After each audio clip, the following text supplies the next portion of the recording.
अबू आझमी यांनी केलेल्या वादग्रस्त वक्तव्यानंतर त्यांचं खरं तर निलंबन झालं पाहिजे, मात्र त्यांच्यावर देशद्रोहाचा गुन्हा दाखल करावा अशी मागणी सामाजिक न्याय मंत्री संजय शिरसाट यांनी केली। ठाकरे गटाने उशिराने का होईना निषेध व्यक्त केला नसता तरी लोकांनी त्यांच्या तोंडात शेण घातलं असतं अशी सडकून टीकाही त्यांनी लोकशाही मराठी सोबत बोलताना केली आहे। त्यांच्यासोबत बातचीत केली आहे आमचे प्रतिनिधी चेतन नावरे यांनी।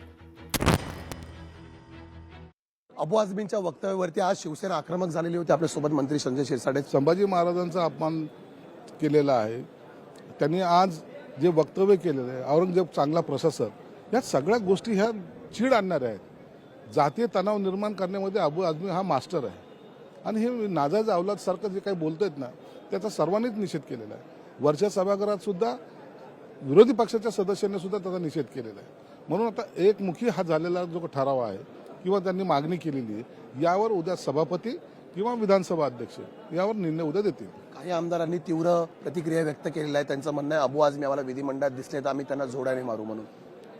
आता त्या सदस्याच्या भावना आहेत, त्यांना कोणी रोखू शकत नाही, परंतु असं वक्तव्य करून त्यांनी समाजाला डिचवण्याचं काम निश्चित केलेलं आहे। दोन्ही सभागृहाच्या सदस्यांचं म्हणणं आहे, एकमुखी मागणी आहे, म्हणून उद्या निलंबन हे तसं ठरलेलं आहे। हाच पवित्रा उद्या असल्यानं उद्या मला तर निश्चित त्यांच्यावर कारवाई केली जाईल। ठाकरे गट सुद्धा आता काँग्रेस सोबत पायऱ्यांवरती आंदोलन करताना पाहायला मिळेल। पर्याय नाही ना, उभाठा गटाला आता पर्याय नाही।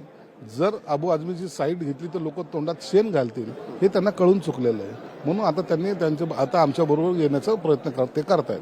धन्यवाद आमच्याशी बातचीत केल्यामुळे। त्यामुळे आता अबू आझमींचा राजीनामा किंवा एकंदरीत उद्या अर्थसंकल्पीय अधिवेशनादरम्यान त्यांच्यावरती निलंबनाची कारवाई होते का याकडे आपलं लक्ष असेल। कॅमेरामॅन राजेश बनियारसह मी चेतन नावरे, विधिमंडळ, मुंबई। लोकशाही मराठी ऐका, पहा, जागरूक रहा।